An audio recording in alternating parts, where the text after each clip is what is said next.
worship the name of Jesus. His name is worthy of every celebration. Hallelujah, hallelujah, hallelujah, hallelujah. Blessed be the name of Jesus. Ang lahat po ng nasa side na ito ay magsabi ng praise the Lord. Ang lahat ng nasa side na ito ay magsabi ng hallelujah. Ang lahat po ay magsabi ng thank you, Jesus. Hallelujah. Ibigay natin ang pasasalamat sa ating buhay at ang isang Diyos. Hallelujah, hallelujah. Jesus, you are worthy to be praised. Hallelujah, hallelujah, hallelujah. Amang banal, salamat o Diyos sa kagalakan ng bawat isa sa amin. Salamat sa kalakasan na nagmumula sa iyong banal na presensya.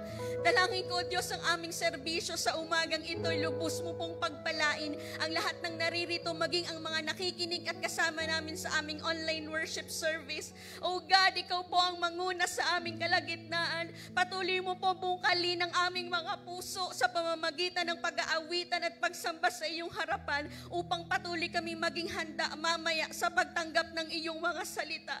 Lord, ikaw ang itinataas namin sa lugar na ito, Panginoon. Tunay nga kami ay maruming basahan sa iyong harapan, pero kami iyong nilinis, binago mo at binigyan mo ng pagkakataon, Panginoon, na tawagin bilang iyong mga anak. Kaya sa umagang ito ay handog namin ay pasasalamat at taus-pusong pagsamba. In the name of Jesus we pray. Hallelujah! Hallelujah! Thank you, Jesus. Sa atin pong scripture reading, mga kapatid, ang sabi po ng Jeremiah chapter 32, verse 27, Behold, I am the Lord, the God of all flesh. Is anything too hard for me? Ako si Yahweh, ang Diyos ng lahat ng tao. Walang bagay na mahirap para sa akin. Ang sabi ng Panginoon, mga kapatid, sa kanyang mga salita, walang hanggan ang kanyang kapangyarihan. Kaya habang po tayo ay nag-gather in worship, ang ating buong atensyon ng isip natin, i-focus po natin sa ating Panginoong Jesus. Hindi lamang sa kung ano ang mga bagay na maaari niyang gawin para sa atin, kundi dahil tunay ang Diyos ay karapat-dapat purihin at sambahin, mga kapatid. Hallelujah. Jesus Christ is our Savior, our Redeemer, and the King of Kings. At sa umagang ito, itaas natin siya sa kanyang pagka-Diyos, mga kapatid. Hayaan natin ang presensya niya ang patuloy na maghari sa ating mga buhay. Ang sabi pa nga ng Ephesians chapter 3 verse 20, pinapaalalahanan tayo na ang Diyos natin, He is able to do immeasurably more than all we ask or imagine. Kaya nga, mga kapatid, anuman po ang ating pinagdadaanan sa umagang ito, hayaan mong maalaman mong patuloy at tanggapin mo sa iyong espiritu that Jesus is more than capable of providing for our needs, and He can even surpass your expectation. Hallelujah, hallelujah, hallelujah. Allow us, mga kapatid, to encourage you through this song. Iset aside niyo po ang mga distractions sa inyong paligid at awitan po natin ang Diyos ng buong puso, buong isip at kaluluwa, dahil ang Diyos po natin ay karapat dapat purihin, sambahin at dakilain sa umagang ito. Hallelujah. Let us worship Him for who He is. Hallelujah. Hallelujah.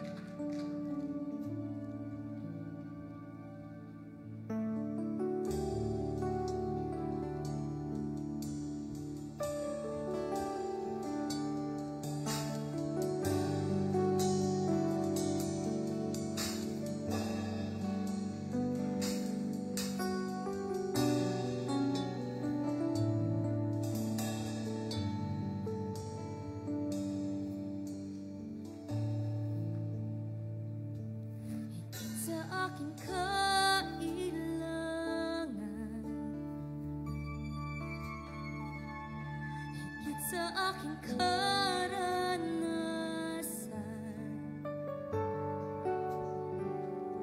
higit sa aking isipin, di kaya mong gawin. Higit sa aking kalakasan,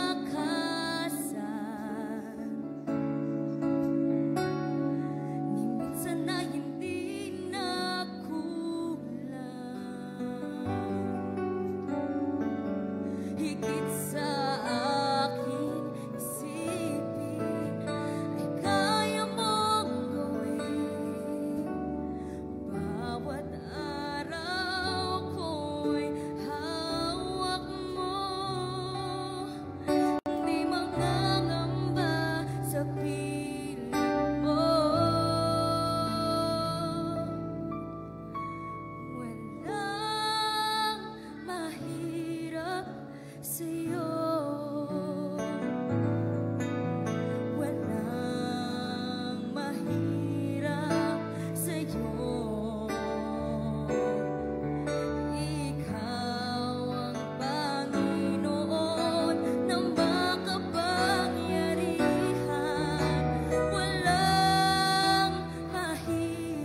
Suliran ikaw ay dumating.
dakila sa aming mga buhay. Hallelujah.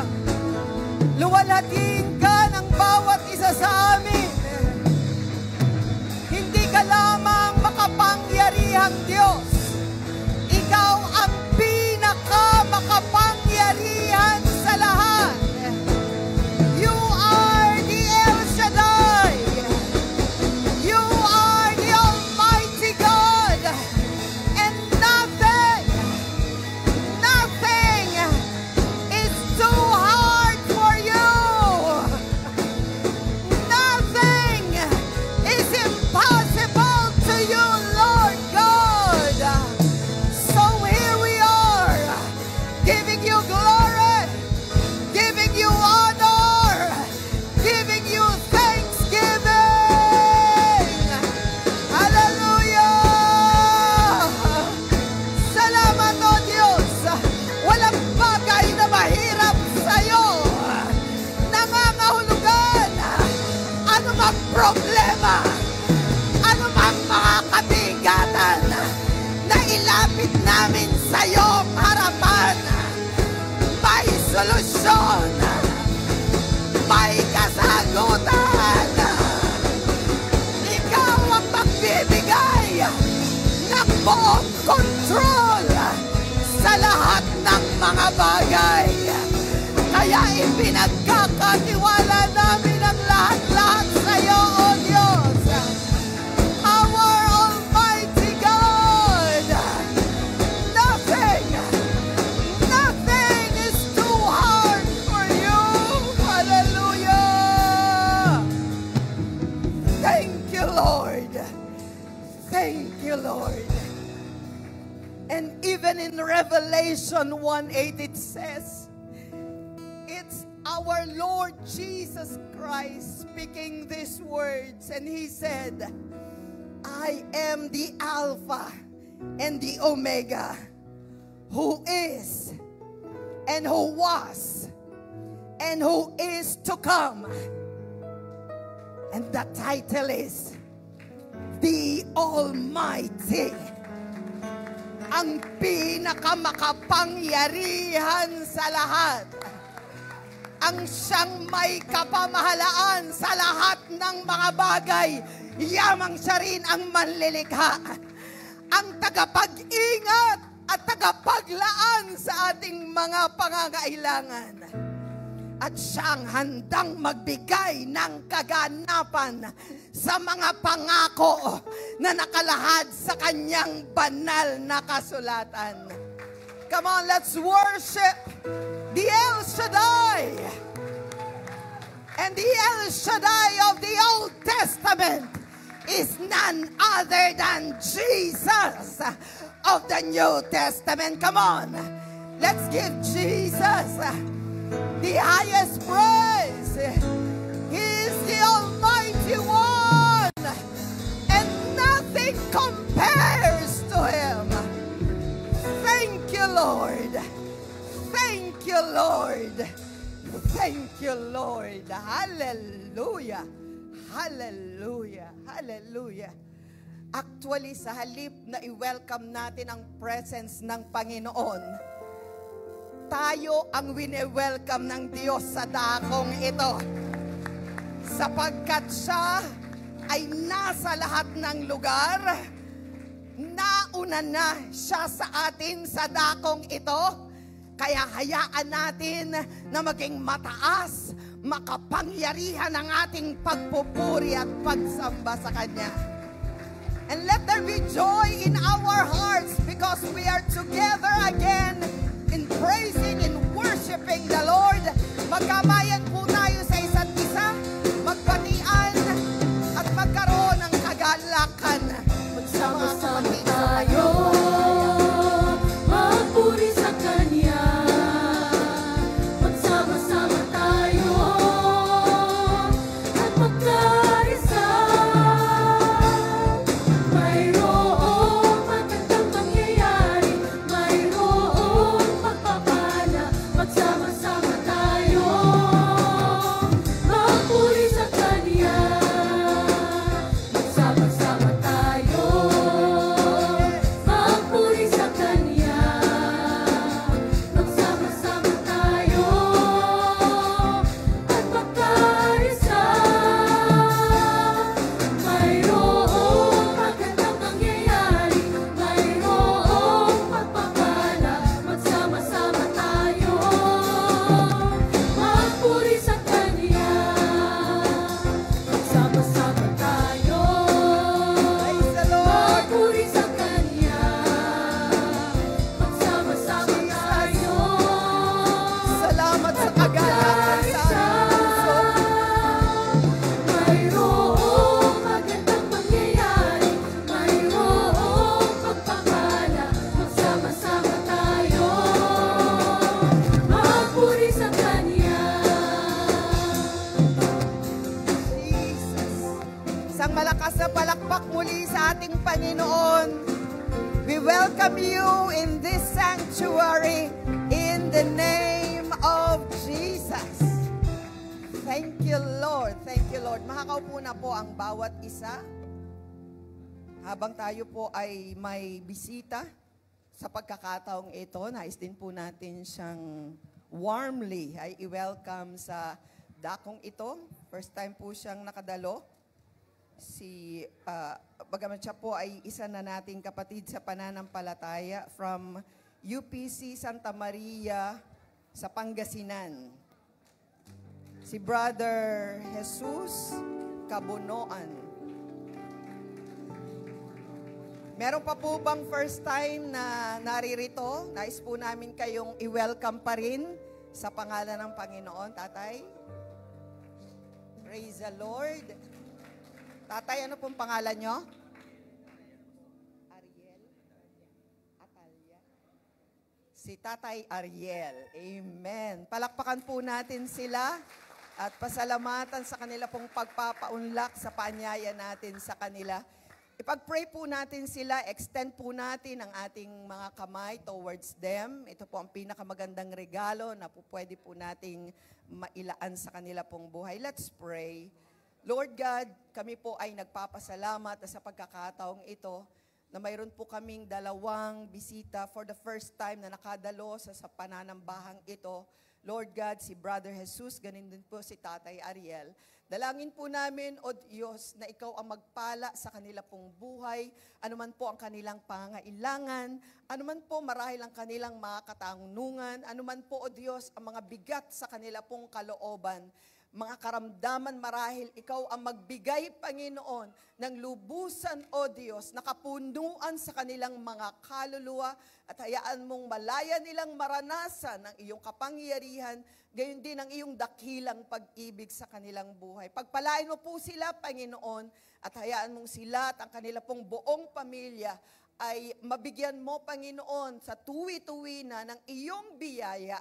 At iparanas mo sa kanila, Panginoon, ang mga biyaya na higit pa, Panginoon, sa kanilang natanggap na habang sila ay patuloy, O Diyos, na naghahanap sa iyo at ikaw ang siyang pinaglilingkuran. Kaya Lord God, we entrust them to you. Maraming pong salamat. Let your blessings continue to flow in their lives. In Jesus' name we pray. Amen and amen. Thank you very much po. Thank you, God. At sa atin pong mga gawain for this week, bagamat ito na po yung huling sanlinggo bago po ang ating anniversary, pero nagpapatuloy pa rin po ang ating mga gawain upang nang sa gayon mas lalo po nating ma-prepare spiritually ang bawat isa sa atin. So, ang atin pong morning devotion via FB Live na pinamagatan pong Good Morning Jesus. Sabihin nga po natin, Good Morning Jesus! Yan, sa bawat umaga, mayroon po nawa tayong pagbati sa ating Panginoon. Isang magandang umaga, Panginoon, sa pamamagitan po ng pakikinig natin sa morning devotion. So ito po ay every 5:30 in the morning from Monday to Friday. Kaya tunghayan po natin sa atin pong FB Live. May pinopost po tayong link. Pwede po nating i-share sa iba nang sa gayon.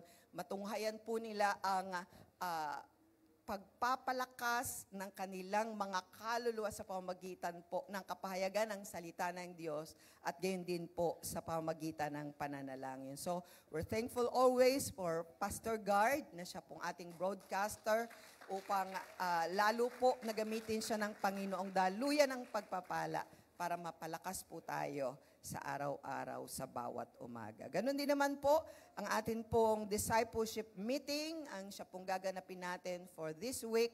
So kung kayo po ay hindi pa bahagi ng atin pong small groups na tinatawag pong I-groups, so po pwede po kayo mag-approach sa atin pong mga kapatiran, sa atin pong mga leaders para nang sa gayon ay maisama po kayo sa grupo na po pwede nyo pong kabilangan at maturuan po kayo. Pag sinabi pong discipleship, ito po ay patuloy na pag-aaral ng salita ng Diyos at paggagabay sa inyo upang lalo ninyong makilala ang Panginoon at lumago kayo sa pananampalataya. So, ito po ay according po sa schedule na italaga ng inyo pong servant leader.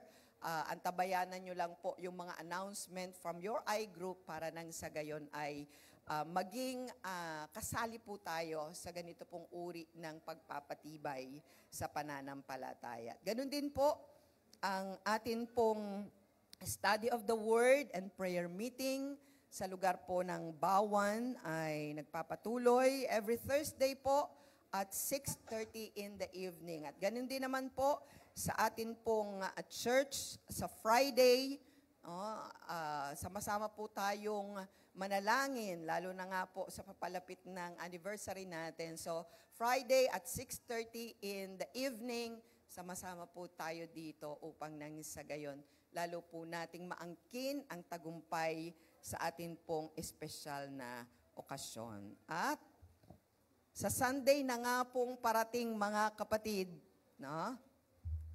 Sa Sunday na nga pong parating atin pong Thanksgiving anniversary. Amen? Praise the Lord. At ang atin pong naimbitahan na mga ngaral ay walang iba kundi ang atin na rin pong pastor, mga kapatid, para ating-atin talaga ang araw na ito. So, ito po ay sa susunod ng linggo, October 20, hayaan po natin mga kapatid na maihanda po natin ang ating sarili. Actually po, 9 o'clock ang start natin, pero 8:30 pa lang, nandito na tayo. Para nang sa gayon, prepared po tayo, and at 9 o'clock, we are ready to give praises and thanksgiving to our God. Amen? Hallelujah. Mamaya po kukuha po tayo ng atin pong special anniversary offerings at ibuhos nyo na po, ito na ang huling linggo.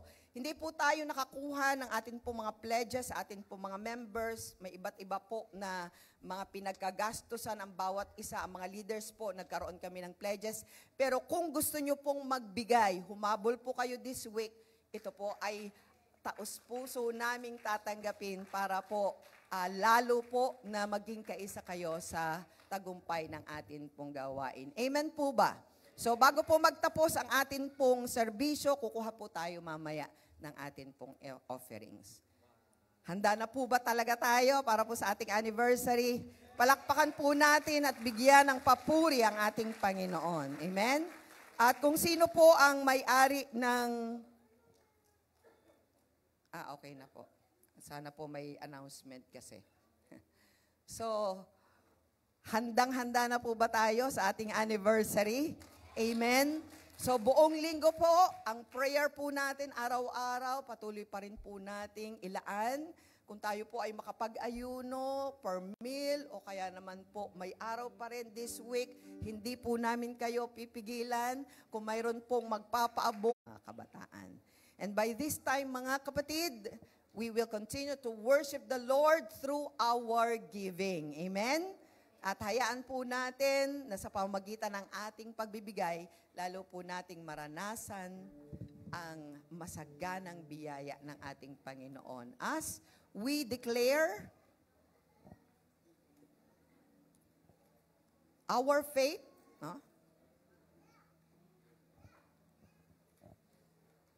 Upang nang sa gayon, bago po tayo lubusang magbigay, angkin po natin ang pananampalataya na nagmumula sa atin pong Panginoon. Pwede po tayong tumayo, mga kapatid, and we can raise our envelopes upang yung atin pong mga ikapo at kaloob ay atin pong maitalaga sa harapan ng atin pong Panginoon. Amen?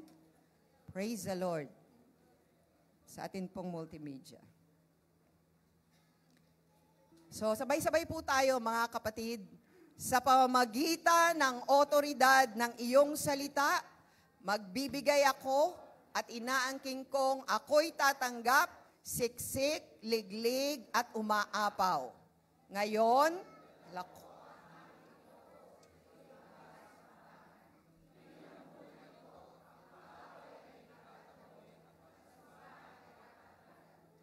ako ay namumuhay sa ilalim ng isang bukas na langit.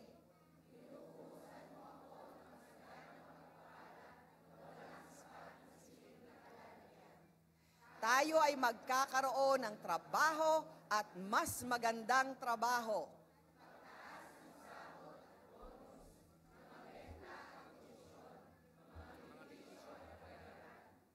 Lupa at mana, tubo at kita, mga diskwento at balikbayad,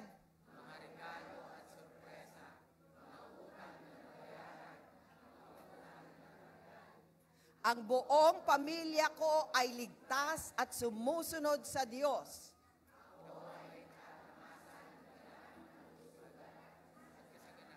At lumalakad sa pabor at pagpapala ng Diyos. Ako ay pinagpala sa aking pagpasok at sa aking paglabas. Ang lahat ng aking ginagawa ay magtatagumpay sa pangalan ni Jesus. Amen. Selyuhan mo, Panginoon, ang aming pagbibigay.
Nawa, idulog din natin po sa Panginoon ang atin pong lead pastor, si Pastor Guji Lutero.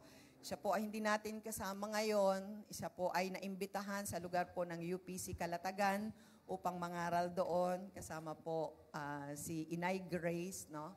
Hayaan po natin na maidulog natin siya sa ating Panginoon upang kung papaano na may pagpapalang espiritual sa dakong ito ay gayon din po ang maranasan ng Kalatagan Church sa pamamagitan ng mensahe ng ating Panginoon.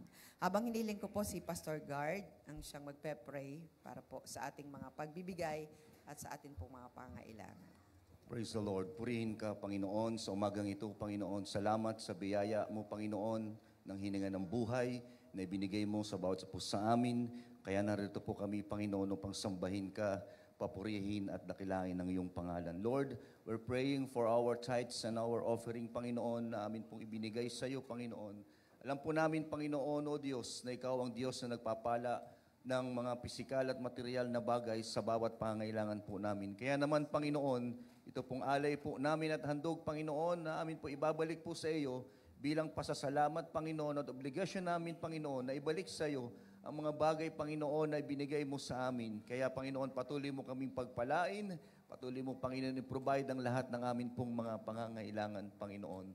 At ganoon din po, O Diyos, dalangin po namin ang amin pong nalalapit na anniversary, Panginoon, sa darating po na linggo. Lord, ikaw po, Panginoon, ang patuloy na mag-provide din ng amin pong mga pangangailangan na gaganapin po at gagawin po namin at mga pangangailangan, Panginoon, sa amin pong anniversary. At higit sa lahat, hayaan mo, Panginoon, na kumilos ka ng malaya sa amin pong anniversary, Panginoon. Gamitin mo ang amin pong pastor, Panginoon, si Pastor Guji, Panginoon, while he is preparing the message for us, Panginoon. Dalangin ko ang anointing mo, Panginoon, ang knowledge, Panginoon, ang heavenly wisdom na ibibigay mo sa kanya, Panginoon, habang siya po ay naghahanda ng mensahe na nagmumula sa iyo, Panginoon.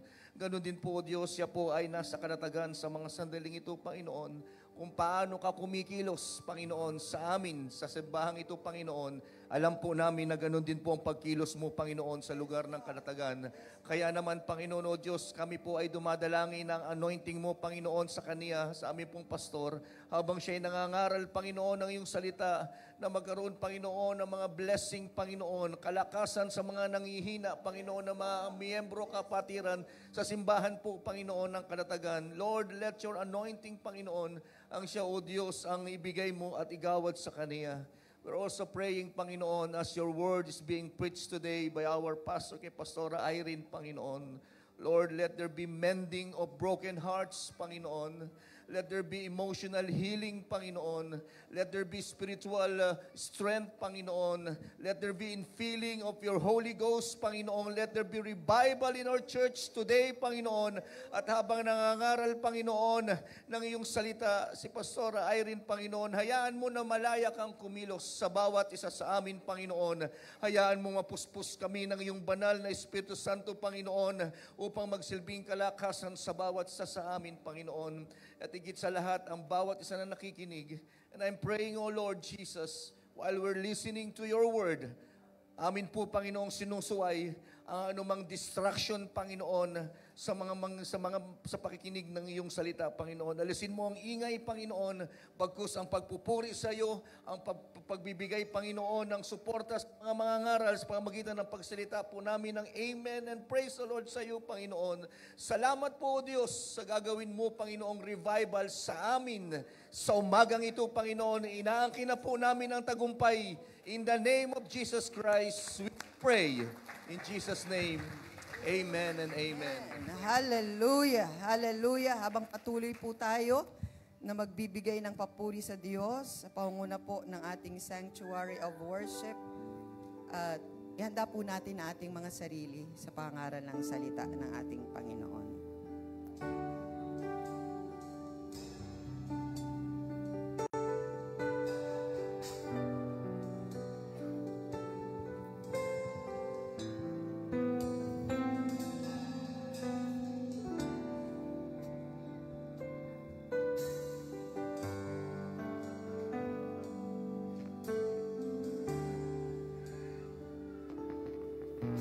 Parang alon sa dagat,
Hallelujah! Hallelujah!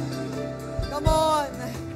Hayaan natin ang tibok ng ating puso ay patuloy na magbigay ng pagsamba sa Kanya. Naway hindi tayo mapagod na siya'y papurihan. Naway hindi natin pagsawaan na siya'y sambahin sa ating mga buhay. Hallelujah! Siyang nagbigay sa atin ng buhay kaya tumitibok ang ating puso. Then let's express every heartbeat to worship the Lord. Hallelujah! You are worthy to receive our praises. Hallelujah! Sa bawat pagtibok ng aming puso, nawa ito ay nagsasabing hallelujah, nagsasabing amen, nagsasabing luwalhatiin ka. Yamang ikaw ang nagbigay ng buhay sa bawat isa sa amin. O Diyos, papurihan ka. Hallelujah! We give you glory. We give you honor. Naway patuloy nating ipasakop ang ating mga kalooban at ang ating buong buhay sa Kanya. Hayaan natin na habang tayo may buhay, may alay natin ang lahat sa Kanya. Hallelujah! Hallelujah! The preacher says in the Bible, this is the conclusion of the whole matter. Fear God and obey His commandments, for this is the whole duty of man. Magkaroon tayo ng takot sa Diyos. Magkaroon tayo ng pagsunod sa Kanyang mga kautusan. Ito ang ating katungkulan hanggang sa magtapos ang ating buhay. Hanggang siya ay ating salubungin doon sa kaluwalhatian. Come on, one more time. Let's celebrate Jesus in this sanctuary. Thank you, Lord, that you are the Almighty God, and you are the lover of our souls. We worship you. We worship you. We worship you, Jesus. Hallelujah. Hallelujah. Hallelujah. Thank you, Jesus. As we read from the word of the Lord, in the book of Romans, chapter 11, verses 17 to 18. Bibles up, mga kapatid. Amen. Doon po sa mga walang Bible at sana sa sunod ay meron na ang atin pong, kaya ipina-flash po natin ang atin pong verse. But then, as much as possible, let's rely on the Bible for the word of the Lord. In Romans chapter 11, reading from verses 17 up to 18, it says here, if some of the branches have been broken off, and you, though a wild olive shoot, have been grafted in among the others, and now share in the nourishing sap from the olive root, do not consider yourself to be superior to those other branches. If you do, consider this: you do not support the root, but the root supports you. Amen.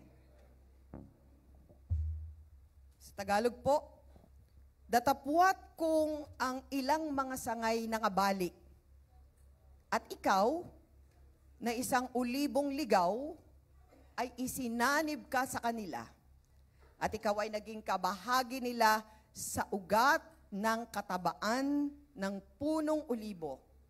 Huwag kang magpalalo sa mga sanga. Datapwat, kung magpalalo ka, ay hindi ikaw ang nagkakandili sa ugat, kundi ang ugat ang nagkakandili sa iyo.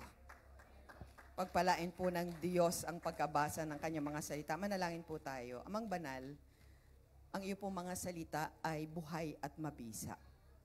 Subalit ito ay hindi sa pamagitan ng mga letra lamang, kundi sa pamagitan ng kapangyarihan ng iyo pong banal na spirito. Wala pong magagawa ang iyong lingkod malibang gamitin mong instrumento bilang daluyan ng pagpapala. Kaya ikaw, O Diyos, ang siyang gumamit sa iyong lingkod at sa mga salita na mahayag na inilagay mo sa kanyang puso, at hayaan mo na ang bawat tagapakinig ay magkaroon ng hindi lamang bukas na tenga, kundi bukas na kaisipan, bukas na puso, upang patuloy na ipasakop ang aming pong mga buhay sa iyo. At hayaan mo po, O Diyos, na patuloy mo kaming maihanda spiritually para po, O Diyos, sa aming parating na 34th Thanksgiving Anniversary. Again, Lord God, we entrust everything to you. At ganoon din po, Panginoon, we continue to pray sa mga pangailangan ng amin po, O Diyos, na mga kapatiran. We pray, Panginoon, para po sa Chavez family na ngayon po ay patuloy na nangungulila at naghahatid sa huling hantungan ng kanila pong mahal sa buhay. We pray ang kaaliwan at ang kapayapaan na nagmumula sa iyo. Hayaan mo po na ang yakap ng iyo pong pagmamahal ay kanila pong maramdaman sa pagkakataong ito, at maging pagkatapos, O Diyos, na sila ay maihatid sa huling hantungan ang kanila pong mahal sa buhay. At dalangin din po namin, O Diyos, na ikaw magbibigay sa kanila ng katatagan upang kanila pong mapagtagumpayan ang ganitong pagsubok sa kanila pong pamilya, sa kanila pong buhay. We also pray, Panginoon, para po kay Sister Roma na mayroon pong karamdaman ngayon. Ikaw po ang magbigay sa kanya ng kagalingan sa pangalan mo, Panginoong Hesukristo. At sa mga kapatiran po namin na mayroon din pong taglay na karamdaman, be with them, Lord God. Let the power of your healing touch be felt by their body. In Jesus' name, in Jesus' name. At anuman po ang pangailangan ng iyong mga anak, patuloy na ikaw po ang mag-supply sa amin pong pang-araw-araw na pangailangan in every aspect of our lives. Again, Lord, we entrust the preaching and the listening of your word. In Jesus' name we pray. Amen. And amen. Hallelujah. Hallelujah. And the title of this message is also taken from the verses that we have read. And this is just one word. And the title is grafted. Everybody say, grafted. Sabihin mo sa iyong katabi, huwag kang humiwalay, manatili kang nakahugpong.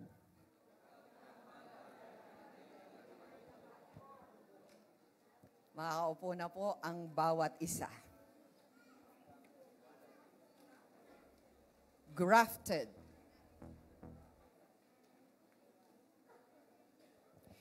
In the Mediterranean world of biblical times, the olive tree was a powerful symbol of peace, prosperity, and a faithful life. Mababasa po natin sa Biblia ang kahalagahan po ng puno ng ulibo, at mayroon po itong iba't ibang sinisimbolo sa atin pong buhay. Kapayapaan, kasaganaan, at katapatan sa buhay. And the olive tree, when it comes to its roots, go deep, its branches reach wide, and its oil from the fruit of the olive tree is used in multiple ways. Sa ngayon po, ang bibigyan nating focus ay walang iba, kundi paano maihugpong, that's the word, maihugpong, grafted, ang isa pong olive tree at paano po natin ito may a-apply sa atin pong mga buhay.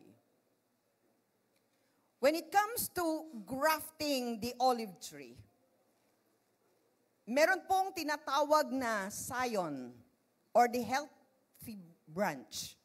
Ito po yung mismong idudugtong. And then meron pong rootstock, yun po yung less productive tree, pero siya po ang susuporta dito po sa sayon. Once na maidugtong po ito, matalian, maselyuhan, unti-unti pong magkakaroon ng animoy healing dahil nagkaroon ng sugat. Meron pong pagtapyas na ginawa doon sa rootstock, may pagtapyas na ginawa doon po sa sayon. Kailangan po itong mag-heal at pag ito po ay nag-heal na, magkadikit na po ito at animoy iisa na lang na punong kahoy. Ito po ang ginagawa ng mga farmers upang nang sa gayon, mas magkaroon po ng magandang variety. Yun pong isang punong kahoy. Maari pong, kung halimbawa sa atin pong panahon, meron na pong, halimbawa ay red apples ang ibinubunga. Itong idinugtog mo ay green apple naman. So, magkakaroon ng ibang variety, bagamat pareho silang apple tree. Ito po ay mas lalong magbibigay ng mas kakaibang kulay, mas masasarap na prutas, at isang kagalakan ito para po sa isang farmer. So, makikita po natin na talagang ginagawa po nila ito sapagkat may resulta na kung saan may mamumungang punong kahoy. At alam nyo po, ito pong grafting an olive tree, ito po mga kapatid, ang prinsipyo na nasa kaisipan, ito pong si Apostol Pablo, doon po sa ating binasa sa Romans chapter 11. Yun po ay isang metaphor o paghalintulad doon sa grafting or paghuhugpong. Kaya lang po, may animoy baligtad na pangyayari. Ang sabi po natin, yung sayon kalimitan, ang healthy branch. At yun pong tinatawag na rootstock, yun po ang less productive tree, na kaya po dinagdagan upang lalong mas maging productive.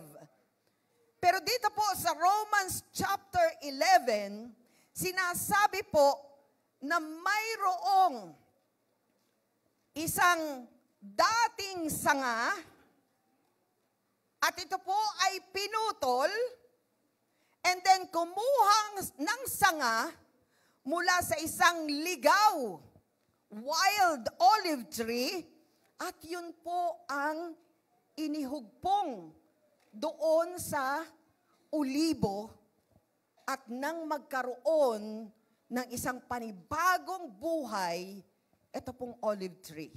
So kabaligtaran po, yun pong olive tree ang siyang healthy tree as the rootstock.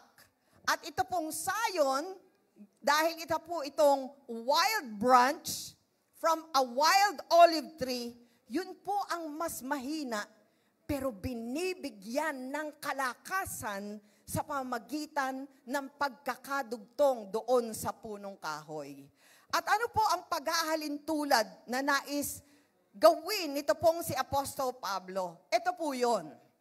Yun pong inalis na sanga, pinutol na bali, ay walang iba kundi ang Israel nang hindi po nila tanggapin ang ating Panginoong Hesukristo bilang tagapagligtas at hari ng kanilang buhay.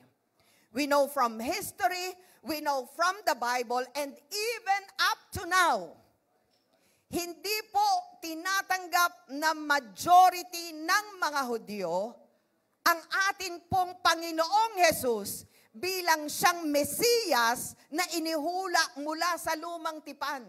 Kaya hindi po sila naniniwala sa New Testament. Old Testament lang po ang kanilang Bible. Tayo lang pong mga Kristiyano ang pinag-uugnay ang Old Testament at saka po New Testament. Although, nagsimula ang church sa pamamagitan po ng mga Hudyo, alam po natin si Apostol Pedro at ang mga naunang mga alagad, pero yung mga sumunod na mga libo-libo na hanggang sa ating kapanahunan, the church is mostly composed of Gentile people. Sino po yung mga Gentiles? Ang mga Gentiles po, mga kapatid, ito po yung all non-Jewish people. Kasi espesyal ang bansang Israel sa harapan ng ating Panginoon. Sila po yung maliit na bayan, pero sila po yung pag-aari ng Diyos. Sila po ang orihinal na nakadugtong doon sa puno. Ang puno ay walang iba ang ating Panginoon, maging ang ugat ay ang ating Panginoon. Pero yamang ang nagbibigay ng pagmamahal, ng pagkalinga sa bansang Israel ay ang ating Panginoon, sila po ay sobrang minahal ng Diyos. Itinuring na animoy asawa, dakilang mangingibig ang Panginoon, pero sila po ay nagrebelde up to the point that they crucified our Lord Jesus Christ. Kaya sila po ay panandali ang pinutol. Bakit? Upang idugtong ito pong mga non-Jewish people, walang iba kundi ang mga hintil. Sa atin pong kapanahunan, ang maituturing pong mga hintil, again, yun pong mga tao, mga bansa na hindi po mga Hudyo. Ang mga Pilipino po, maituturing na mga hintil sapagkat wala po tayong dugong Hudyo. Meron pong isa pa, ang pinagsamang Hudyo at saka po hintil, yun po ang tinatawag na Samaritano. Pero sila rin po, animo ay naging outcast dahil nahaluan na ang kanilang dugo, hindi na po puro. Pero when it comes to the Gentiles, sila po ang maituturing na animoy sangang ligaw. Walang karapatan na maidugtong kahit na sabihing isa ring ulibo. Sapagkat galing sa tinatawag po natin na hindi tamang pamantayan sa buhay. May mga pagsamba sa Diyos-Diyusan ang mga hintil at hindi sumusunod sa pamantayan ng atin pong Panginoon. Pero sa kabila ng kasalanan ng ang bansang ng mga hintil ay hindi po animo tinawag na bayan ng Diyos, pero binigyan ng pagkakataon na sila po ay maidugtong upang bigyan ng isang panibagong pag-asa at maging bahagi ng katawan ng atin pong Panginoon. Amen. The wild olive branch comes from the wild olive tree.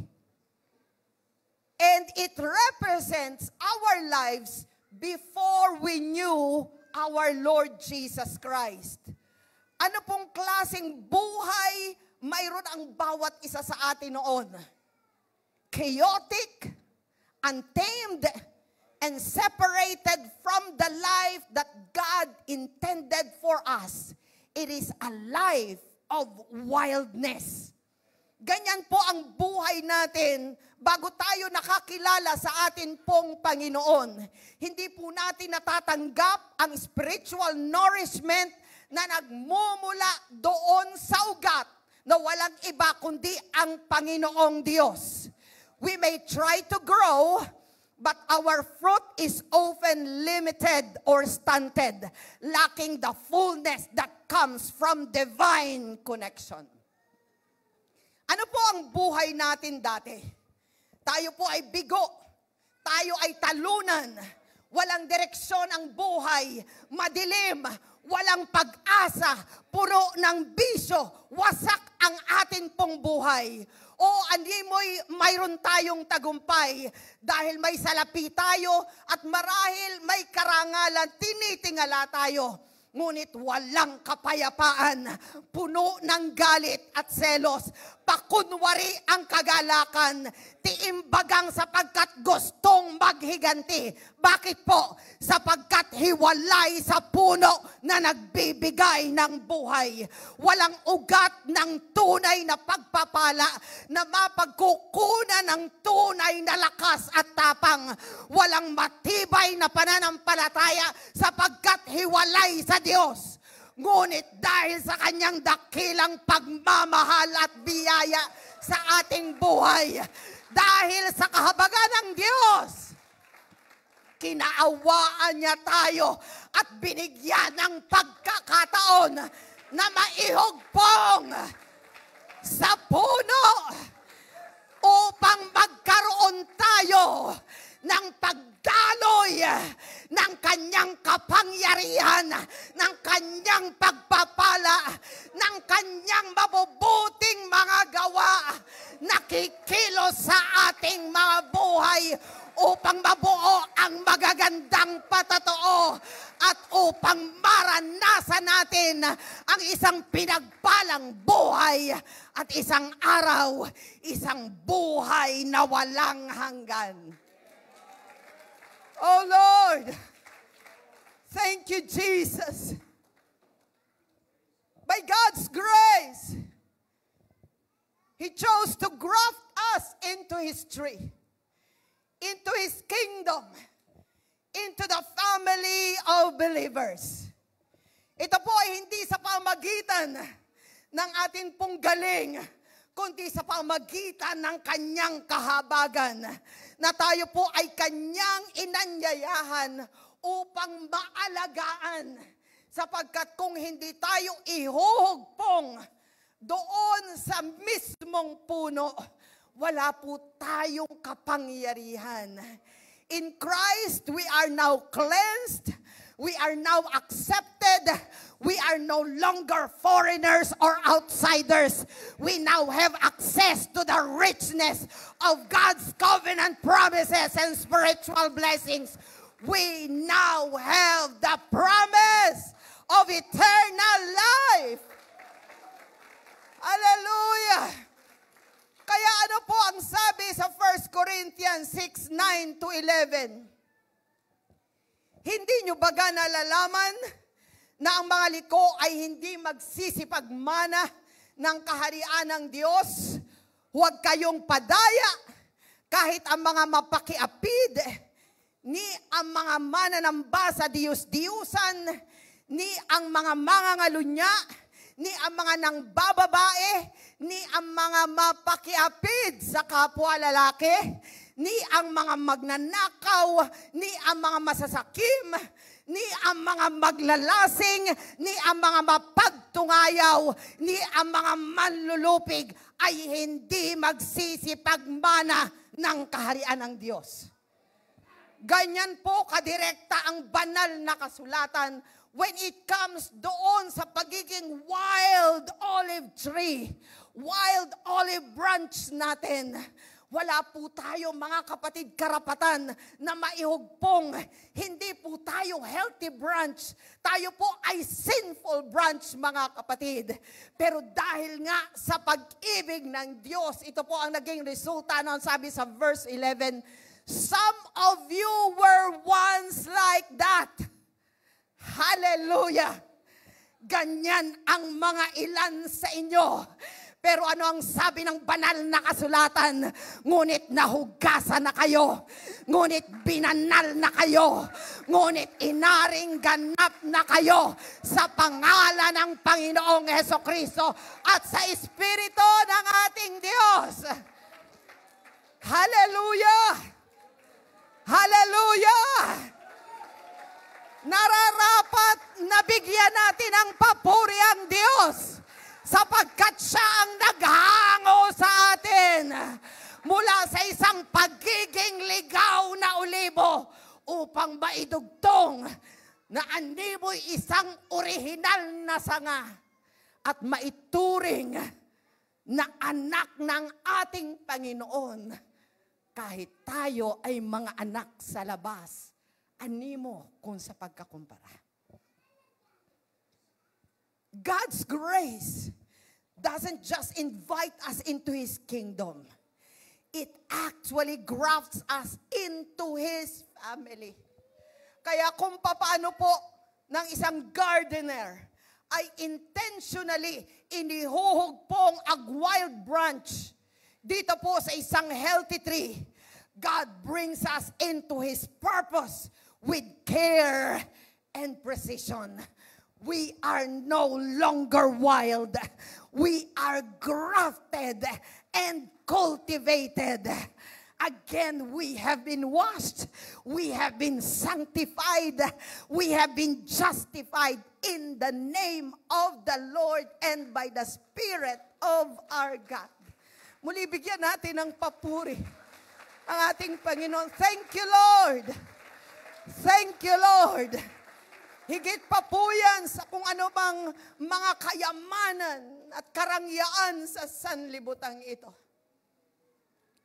Now, once grafted into the olive tree, the wild branch begins to draw nourishment from the root of the tree. Ito po ang katotohanan, mga kapatid. Being grafted means being connected to the nourishing root symbolizing our Lord Jesus Christ.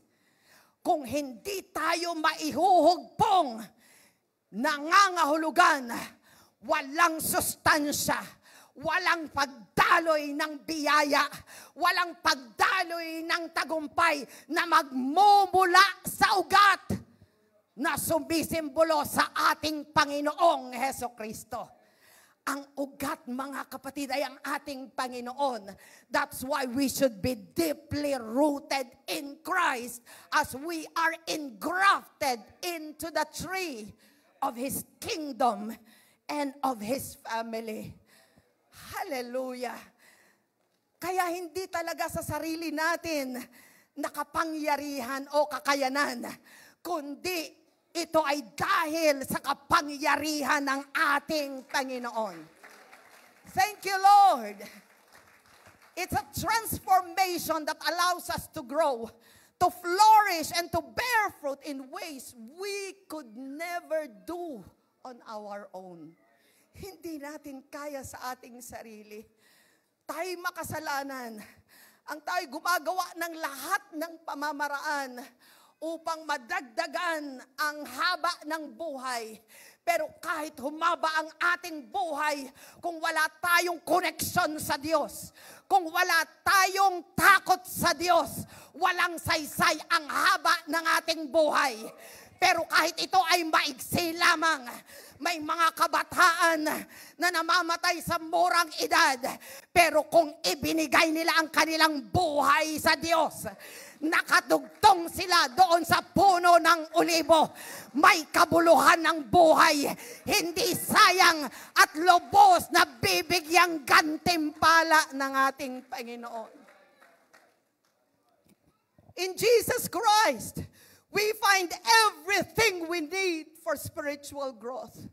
He nourishes us through His Word, His Spirit, and His presence in our lives. At hindi lang po doon sa tayo ay naidugtong. We are being sustained by His grace.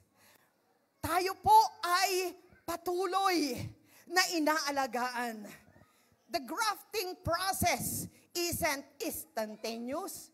Hindi po pagkadugtong, okay na. Kahit hindi mo natalian, kahit hindi mo naselyuhan, hindi po pwedeng ganyan. Sapagkat yung pong paghuhugpong, ito po ay may proseso. Ito'y animoy isang paglalakbay. We don't immediately become perfect. We grow over time as the life of Christ flows into us. Ang tanong, are we abiding in Christ as the branch abides in the tree? To remain grafted means to continually seek Christ, allowing His Word and His Spirit to strengthen and sustain us. Kaya, wag po nating hahayaan na magkaroon tayo ng pagmamalaki sa harapan ng Panginoon. Sapagkat ang sabi nga doon sa atin pong binasa kanina, na wag tayong magmamalaki. And along with the other verses in Romans chapter 11, nakita mo na yung orihinal na sanga ay binali. At ikaw ba ay magmamalaki dahil ikaw na isang ulibong ligaw ay idinugtong? Parang nakaka-proud, di ba? Wow, akong ipinalit. Wow, mas special ako. Pero ang pagkakabali po dito sa mga Hudyo ay pansamantala lamang sapagkat sila ay babalikan ng ating Panginoon. Kaya sa biyayang ating natamo ngayon, huwag tayong magmalaki, kundi ang kapakumbabaan, Lord, salamat. Salamat sa iyong masaganang biyaya ng kaligtasan sa aking buhay. Nawawag akong magmalaki na para bang I am unremovable. I cannot be cut off from the tree. Hindi po, mga kapatid, sapagkat may kondisyon, laging may kung tayo ay mananatili, kung tayo ay magpapatuloy. Kaya wag nating hayaan na magkaroon tayo ng pagmamalaki. Ako naman ay mahal ng Diyos. Kahit ako'y magkasala, ako na may kanyang patatawarin. Yan ay kung tayo ay magsisisi sa ating mga kasalanan. Pero kung walang pagsisisi at patuloy ang pagmamataas, sabi nga, kung yung orihinal nga na sanga ay nagawang putulin, how much more, mas madaling putulin yung inihugpong lamang. Kaya sa bawat araw, pasalamatan natin ang Panginoon. Last Friday, we have discussed about being rooted in the cross. Huwag tayong makakalimot na ang krus ang siyang pinagmulan ng ating kaligtasan. Ano man ang tagumpay at pagpapala ng simbahang ito, hindi tayo mag-aanyaya ng mga tao dahil maganda ang ating lugar, dahil magaling ang ating music team, dahil mababait naman ang ating mga kapatiran. Yan po ay mga secondary lang, mga kapatid. Ang pangunahin, dinadala natin sila sa lugar na ito upang makilala nila ang Panginoon at magkaroon sila ng relasyon sa Diyos at maihugpong din sila sa pamilya ng ating Panginoon. That's the real reason for our soul winning and evangelism. We must always go back to that. It's because of souls. Because the Lord came here to seek and to save who are lost. At yun din po ang maging tibok ng ating puso na atin pong hanapin ang mga taong napapahamak upang kung paanong tayo binago, sila rin po ay magkaroon ng isang bagong buhay sa ating Panginoon. Palakpakan po natin ang ating dakilang Diyos. Hallelujah!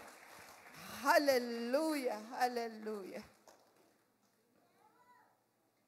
Now when it comes to the olive tree, again I say, it is one of the most enduring symbols in the Bible. Sa ano pong pamamaraan? For its longevity and resilience. Mahaba po ang buhay ng isang olive tree. At grabe pong napakatatag nito. It is known for its ability to thrive in harsh conditions. And the olive tree flourishes even in rocky soil, in dry climates, and can survive extreme heat. At sa iba't iba pong mga pamamaraan, yung pong pagkahog po nga natin sa olive tree, ito po ay sumasalamin sa buhay ng isang mananampalataya. Alam niyo po, yung oldest olive tree ay sinasabi pong nasa island of Crete in Greece. At sinasabi pong it's more than 2,000 years old. Baka hindi nga lang po daw 2,000 eh. Baka 3,000 or 4,000. Makikita po natin yung itsura. Talagang kulubot na at baluktot na ang katawan ng puno. Dahil sa kanyang katagalan. Magaspang na ang balat ng puno. At makikita po natin na yung root system ay napakalalim na at napakalawak na. Kaya ito po ay matibay na nakakapit sa lupa. And the olive tree is said to be drought resistant, disease resistant, and fire resistant. At hindi, ano? Matibay sa tagtuyot, matibay sa sakit ng punong kahoy, at matibay sa apoy. Yung pong kanila daw, mga ugat, ay talagang bumabaon ng napakalalim, humahanap ng underground water sources, kaya sila po ay nakakatagal doon sa mga kapanahunan ng tagtuyot. Now, like the olive tree, is our faith that strong, that resilient, sa anumang mga dumarating na pagsubok sa atin pong buhay. Kaya yung pong mababaw na pananampalataya, ito po ay matutuyo kapag dumating na ang pagsubok. Pero ang matibay na pananampalataya na nakahugpong sa ating Panginoon, ito po ay patuloy na yayabong at magbubunga sa anumang sitwasyon sa atin pong buhay. Ano po ang sabi sa Psalm 52:8? But I am like an olive tree flourishing in the house of God. Hallelujah! Kung paanong tumatagal ang olive tree, inihalin tulad ito na tayo ay maaari na yumabong, magbunga sa tahanan ng Diyos kagaya ng puno ng olibo. I trust in God's unfailing love forever and ever. Again, hindi dahil sa ating galing, kundi dahil sa walang hanggang pag-ibig at katapatan ng Diyos sa ating mga buhay. Kaya nararapat na magkaroon tayo ng pananatili sa ating pagkahugpong sa Panginoon. Sabi mo sa iyong katabi, manatili ka, huwag kang ihiwalay. Ano po ang sabi sa Jeremiah 17:7 and 8? Blessed is the man who trusts in the Lord and whose hope is the Lord. For he shall be like a tree planted by the waters, which spreads out the roots by the river, and will not fear when heat comes, but its leaf will be green, and will not be anxious in the year of drought, nor will cease from yielding fruit. Hallelujah. Ganyan daw po ang isang tao na tumitiwala sa Panginoon. Lubusang pinagpala. Kagaya ng isang puno na ang ugat ay nakatanim doon sa may ilog. Kaya dumating man ang tagtuyot, may tubig na nagbibigay sa kanya ng pangangalaga. Tagtuyot ha? Maraming problema, maraming mga kabigatan na kinakaharap, pero ang isang mananampalataya, animoy may tubig sa kanyang tabi. And Jesus is the living water. He is our hope. He is our strength. Kaya patuloy na mananariwa, patuloy na magiging berde ang dahon, at patuloy, hindi titigil na mamumunga ng mga prutas. Hallelujah!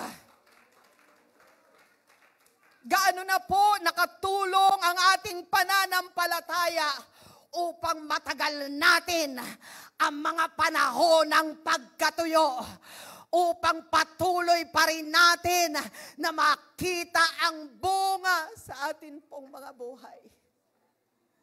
Kaya nga po in the book of James, sinasabi po doon, consider it pure joy when you face trials. Kabaligtaran, di ba? Naharap nga sa pagsubok. Eh di syempre, mayayamot, magagalit, magdadabog. Pero ang sabi ng salita ng Diyos, consider it pure joy when you face trials. Ituring ninyong isang kagalakan kapag humaharap kayo sa mga pagsubok. Bakit? Sapagkat ang pagsubok ng inyong pananampalataya ay nagbibigay ng pagtitiis. Hallelujah! Kung wala pala mga kapatid na pagsubok, walang mabubuong pagtitiis sa ating pong buhay. Kaya kung mahina ang ating pagtitiis, mga kapatid, ibig sabihin, di ka pa nakakapasa sa test. Amen po ba? Pero pagkita nating humahaba na ang pasensya ko, humahaba na ang pagtitiyaga ko, ibig sabihin, natututo na tayo sa itinuturo sa atin ng Panginoon sa panahon ng pagsubok. Just as the olive tree grows stronger over time and through adverse conditions, our faith also matures and deepens through trials. Mind this, adversity is an opportunity for growth and deeper faith in God. Kaya may hamon po sa bawat isa sa atin, tumayo tayong matibay sa ating pananampalataya kahit ang mga hangin ng pagsubok ang siya pong umiihip sa ating kapaligiran. Grabing takot doon po sa Florida. Dahil po sa Hurricane Milton, matindi ang lakas ng hangin. Matindi yung paghigop na ginagawa ng hurricane. Pero ang isang taong nanampalataya at nakahugpong sa puno ng ating Panginoon, mananatiling nakatayo at pinagpapala. Alam niyo po, may tinatawag na sa science na thigmomorphogenesis. Yan. Ano ba yung thigmomorphogenesis? Yan po yung process by which plants, including trees, alter their growth in response to mechanical stimuli such as wind, touch, or bending. And this phenomenon helps them develop stronger structures to withstand environmental pressures. Yung palang stress sa punong kahoy, nagbibigay ng lalong tibay sa kanila. Amen po ba? Yung stress, yung lakas, yung hampas ng hangin, natututo etong punong kahoy na yung kanyang ugat ikapit talaga sa lupa. Dahil kung hindi, babagsak kaagad siya. Biruin niyo po, kaya po buhay ang isang punong kahoy. Nagkakaroon po sila ng pag-respond. Ang sabi po sa pag-aaral, kahit pala po doon sa pag-touch. Kaya yung mga magagaling maghalaman, sabi pa kinakausap, pero more on daw po yung touch. Pag tinatouch, ibig sabihin, nagre-respond po. Parang nararamdaman nila yung care. And then, kung mayroon namang malakas na hangin, yun nga, yung stress na yon nagtuturo sa kanila. At ganun din, yung pag-bend nila. Di ba yung bamboo? Kita natin, sa pag-sway nila, hindi sila nababali. Pagpatuloy sila na, sige, lumaban ka. Pero may mga pagkakataong dapat silang mag-sway to go with the flow, but still with the Spirit of the Lord. Sa atin pong pananampalataya, mga kapatid, matuto rin tayong mag-respond ng tama sa anumang mga stress na natatanggap natin sa atin pong mga buhay. Kung ang punong kahoy ay sumusunod dito sa mga stimuli na ito, how much more maging sensitibo tayo sa Espiritu ng ating Panginoon. Hayaan nating patuloy tayong baguhin. At nang sa gayon, anumang mga pagsubok na dumating sa ating buhay, we will develop perseverance. We will develop the good traits and characteristics.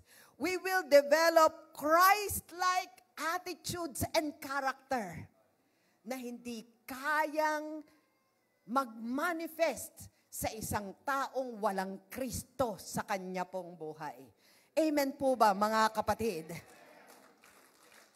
Hindi po natin sinasabi, sige nga, maghanap ka ng stress para mapatunayan. Hindi po ganon. Sabi ko nga po, nung nakaraan, kahit ang problema hindi mo hanapin, kusayang darating. Ang kailangan mo lang, maging handa ka at tanggapin mo ito sapagkat may aral na ibibigay ang Diyos sa bawat isa sa atin. Come on, bigyan natin ng papuri ang atin pong Panginoon. So when it comes to being grafted, we are not merely surviving, but we are flourishing as we remain grafted. Hindi lang yung sabing, basta buhay, ayos na. Minsan ay, basta ligtas, kahit walang corona.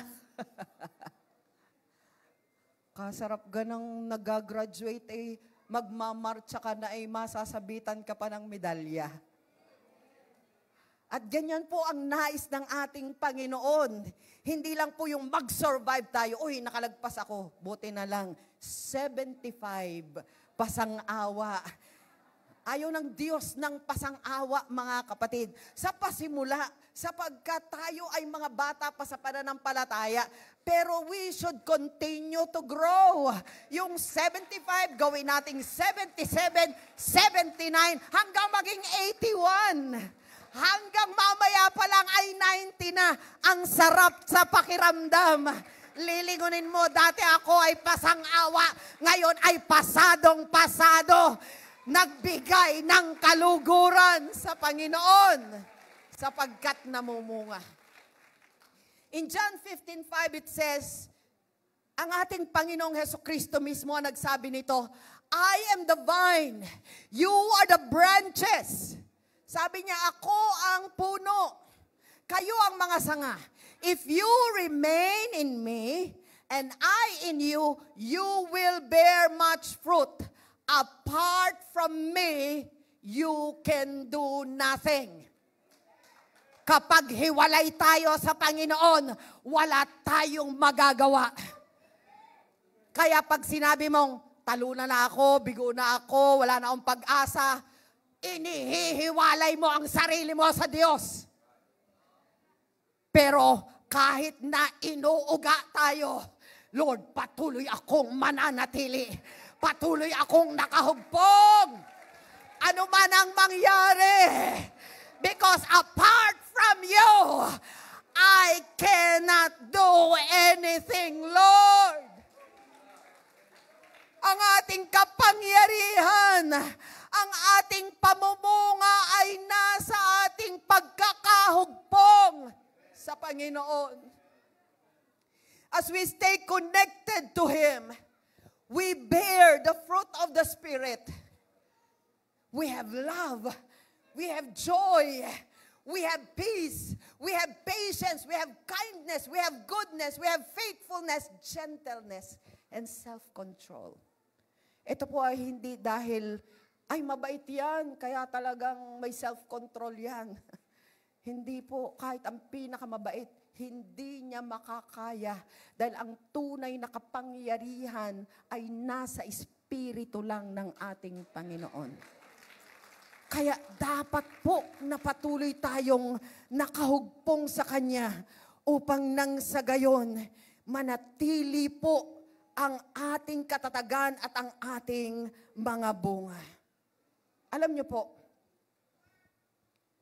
despite po ng difficult environment, ito pong olive tree, very consistent, na nagpo-produce ng kanya pong bunga, ang olive fruit. Alam niyo po, according dun sa mga pag-aaral, yung mga 2,000 years old na olive tree, patuloy na namumunga. Grabe, ano? Kala natin dahon-dahon lang. Ang mahal ng bunga dahil ang tagal ng panahon. So kapag na-press na po, na-crush na, ito pong olive fruit, ano po ang nagiging resulta? Kaya meron po tayong olive oil. At ang olive oil ang ginagamit sa anointing. Ito po ay na-discuss na natin, but we will continue to stress, to highlight that the olive oil was a symbol of the anointing of the Holy Spirit.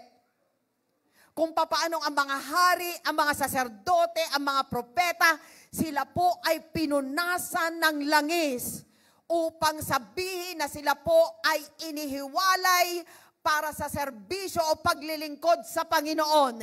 In the New Testament, the anointing represents the presence and the power of the Holy Spirit in our lives.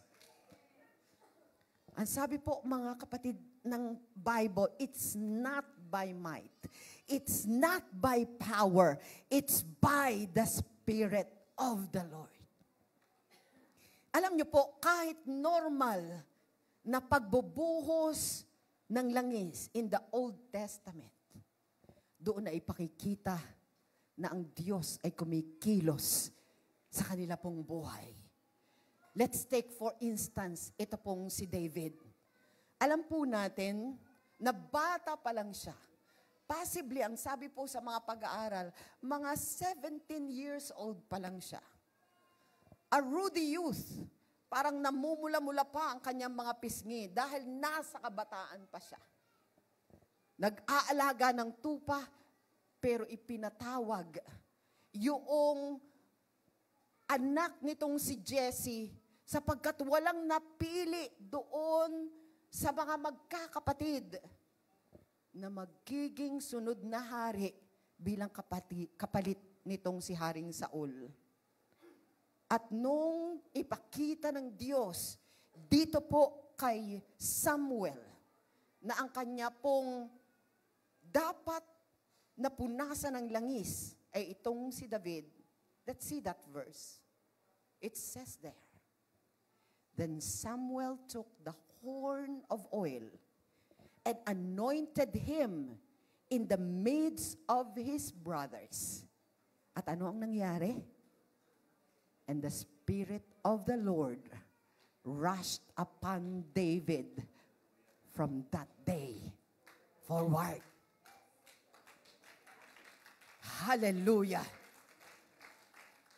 Ano nangyari sa kanya? Hindi kaagad siya kinoronahan bilang hari.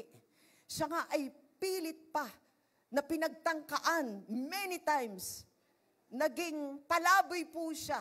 Tumatakbo, paroot parito, nagtatago doon sa mga kuweba dahil hinahabol nito pong si Haring Saul. Gustong patayin sapagkat nakikita niya na animoy ito na nga ang susunod na hari. Ayaw ni Haring Saul na maagawan siya. Subalit kahit napakaraming pagtatangka sa kanyang buhay, because the Spirit of the Lord rushed upon David from that day forward, he was completely protected and preserved by the Lord. Hallelujah. Sa ating kapanahunan, walang literal na langis na ibubuhos o ipupunas sa atin. Pero ang Espiritu ng Diyos, ang siyang magbibigay sa atin ng tapang, ang siyang magbibigay sa atin ng kalakasan, ang siyang magbibigay sa atin ng kapangyarihan. Hindi natin kaya sa ating sarili. Subalit sa pamamagitan ng langis ng olibo, sa pamamagitan ng langis ng Espiritu ng kahit leader, hindi po dapat magkaroon ng pagmamataas sapagkat ang ating kapangyarihan ay tanging sa Panginoon lang. There be a renewal. Let there be a refreshing in our souls. And let God's transformation from day to day be experienced by each of us. Hinihiling ko ang bawat isa ay tatayo. Hallelujah. Ampun lang ng Panginoon.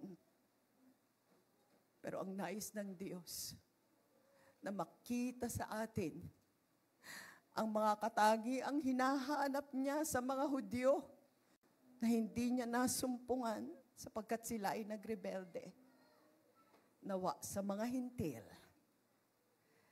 sa mga karamihang bumubuo sa iglesia ng Panginoon, hanggang maganap ang dakilang pag-agaw, masumpungan ang bawat isa sa atin na tunay na binago ng Diyos. Na tunay na nagbibigay ng kaluwalhatian sa Panginoon. Kahit sa sikretong dako o sa sikretong pamamaraan. Kamusta ang iyong pagkakahugpo? Kamusta ang pagharap mo sa mga pagsubok sa iyong buhay? Patuloy ka bang nananariwa? Patuloy ka bang nagbubunga? Kahit ba pilit na animoy pinipisa, yung olive fruit, yung ating mga kaluluwa, dahil sa tindi ng mga pagsubok. But do you turn it into something wherein God will be glorified? God wants to anoint us with His Spirit. But it will be according to our response to Him. And may our response be a special one. Hindi naman tao ang ating bibigyan ng kaluguran, kundi ang ating Panginoon. Ang Diyos na lumikha sa atin. Ang Diyos na patuloy na nagbibigay sa atin ng pagkakataon upang tayo makabawi sa buhay na ito. Let our grafting process be more than just connection. Let there be transformation in our lives. Habang tayo po ay nakatayo, hayaan natin mga kapatid na tayo ay panandaliang pumikit. At lubusan natin na itagubili ng ating sarili sa Diyos. At kamustahin natin sa Diyos ang atin pong mga sarili. Panginoon, kamusta ako sa iyong harapan?